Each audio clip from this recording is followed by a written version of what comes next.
Welcome back to another Change Agent Leadership how-to video designed to help you lead well, no matter what level of leadership you're in. So you just stepped into a new leadership role. Maybe you're leading a team for the first time, or maybe you're walking into an environment with fresh eyes. Either way, your first team meeting matters a lot, actually. Many people think this is the time to show everybody you're the leader, you know what you're doing, and you need to show off what you know. That could not be further from the truth. This is not the time to dump your 90-day plan on everybody and what your dreams are for the future. This is actually your chance to set the tone, build trust, and shape the culture you want to lead in. So you want to do that well. So today we're going to walk through 6 key steps to help you lead your first team meeting well with intention, strategy, and connection. So the first one is to build trust. Psychological safety is the foundation of every high performing team. According to Google's Project Aristotle, trust and safety were the number one predictors of team success, not raw talent or experience, trust and safety. So start by modeling humility and openness. So say something along the lines like this and mean it. Obviously, you want to put it in your words, but you want to start off with something like, I know I have a lot to learn about this team and the environment, and I welcome the insights that you have and the experience that you have that I can gain. Again, this is, you want to put it in your words, but something that sets up the tone that you're a learner and you want to build trust. Now, I know some of you may be leading your peers or people that were your peers. And so that's happened to me at times where I've been promoted and all of a sudden the people that were working side by side, I'm now their boss. And that's kind of awkward. And so you really want to, I feel, identify that early. And so I would say something normally like, I'm really excited about this new role. And I also want to acknowledge that there's going to be some extra challenges for us as we navigate what it looks like for me to move from a peer to being your leader. Yet, because I've worked with you, I actually know and value each of you more than somebody else might from the outside. And so I really look forward to leaning into what I know and developing together. Again, put it in your words, but you just want to acknowledge it, that that's going to be a challenge. It doesn't have to be, but for some, it could be if you don't say it. So what it does is that signals that you're not here to dictate. You're not here to take over. You're here to learn, support, and partner with them in the work. When leaders show vulnerability early, gives others permission to be honest and collaborate later. So an insight here for leaders, you don't earn your trust by having all the answers. You earn it by being trustworthy, consistent, and receptive. Number 2 is use a light icebreaker. Yes, I understand icebreakers can feel cheesy because many of them are. I'm not recommending one of those, but I am recommending a light one that goes well because they're low stakes way to reduce social distance. It just helps a lot.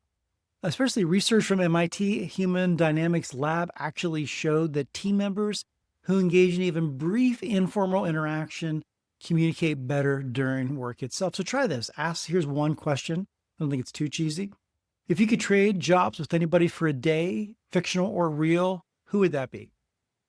You'll get people talking, you will, laughing, and most importantly, you'll see who speaks up, who the group gravitates towards, who are the informal leaders, so who do they gravitate towards, what energizes them, and crucial intel for you as a new leader. It's just helpful to know these things. Icebreakers are not fluff, they're data. They give you cues on team chemistry, morale, and they influence what's influencing the dynamics of the team. The third one is share and define. This is your moment to share how the team sees you. Keep it real, share your leadership values, how you approach collaboration, and even a personal touch like a hobby or interest outside of work. Again, something simple, but it's your chance to share how you want the team to see you. Then define what teamwork means for you. Your definition, my definition would be something along the lines of, I believe teamwork means solving problems together, supporting each other when things get hard, and making decisions with transparency and respect. That's what I see as teamwork. But you want to be clear how you lead and how you lead with a learner's mindset, not an ego-driven one. That's why it's important to define what teamwork means to you. So leadership insight. Harvard study found that leaders who express their personal learning orientation foster a more engaged, adaptive team. Show them that you're not just a finished product and you're here to tell them what to do. No, you're growing with them as well. Number 4, ask meaningful questions. Asking questions signals your values. So I'd encourage you to skip surface level stuff. Ask questions that show you're interested in understanding, not fixing right away. Again, the key here is to understand, not to come in and tell them what's going wrong. So I'm going to give you 3 sample questions that I've used from time to time. Here's one of them. What's one thing that's working really well and should stay exactly the same? You can change that up. Like, what's the one thing that we should never change?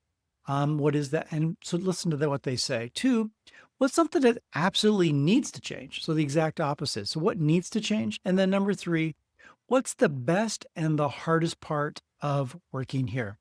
So take real notes, make eye contact, nod, listen. This is about active listening, not an interrogation. This is a chance for you to really, again, as I mentioned earlier, you're mining data here. You want to know and get a feel for the team, what they're thinking. Reflect back what you hear and resist the urge to comment or fix, especially when somebody answers the second question, what is something that absolutely needs to change? And you're thinking, you're crazy, no, that should never change. This is not the time for that. Hear what people are saying. And actually, if there's a consensus that everybody feels it should, maybe your thought is wrong.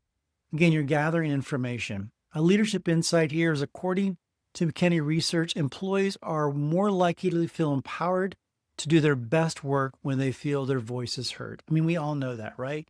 When we feel heard, we feel valued, we then feel comfortable speaking into situations. Number 5 is thank them. Gratitude is free, and that is leadership gold that you can give out. When leaders express appreciation, genuine appreciation, it boosts morale and reinforces psychological safety. So try saying something, your words, along the lines of, thanks for being present today. Thanks for participating and sharing honestly, and for letting me be part of this team. I don't take that lightly. Whatever it is, it needs to be you and your voice, and it needs to be real. This simple act reframes your authority from power over them to responsibility for them.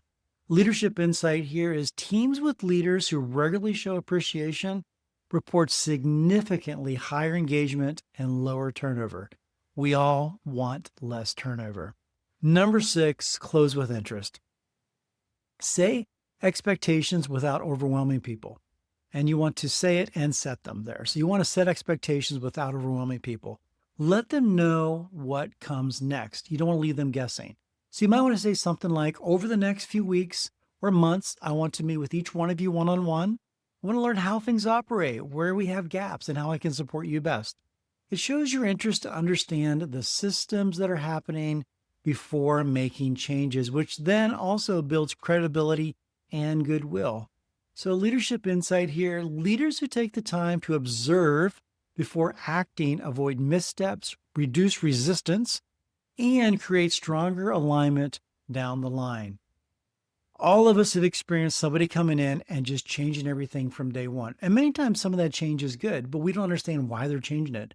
So when people get to speak into the change and then they see it happening, sure, there might be some people that don't adapt to it, but the more input they have, the quicker they're going to understand. At least they understand your mindset, even if they don't agree. They know people had a voice into it. Here's the bottom line. Your first team meeting is not about showing what you know. It's about showing who you are. Show humility, build human connection, ask good questions, show gratitude, set expectations thoughtfully. Do that, and you're not just leading a meeting, you're laying the foundation for a healthy, high-trust culture. So try this before your first team meeting. Draft what you'll say for each of the 6 steps, rehearse it out to a friend, mentor, or a coach, then walk in calm, curious, and committed to connection over control. Well, I hope this was helpful, and to add more value to you, in the show notes, there's a downloadable version of this that you can have. Several pages that's like a little toolkit for your first meeting, covers all the things and more just to provide you information. So see that in the show notes. Also, this video helps you lead with more confidence. Hit like and subscribe. Leave a comment. I'm trying to grow this channel for you and add more value to each of you as leaders. Well, if you're looking for a coach and you want to grow and develop in your leadership skills, or you have a challenge you want to work through, there's a form you can reach me in the show notes. And last, Change Agent Leadership Podcast airs every week on YouTube. If you'd like to be a guest on the podcast for a free executive coaching session to work through a goal, challenge you're having, a plan that you want to process, click on that in the show notes as a chance to be on there for free. Till next time, I'm Jonathan Hankin, your change agent coach. Keep questioning, keep growing, and keep leading change.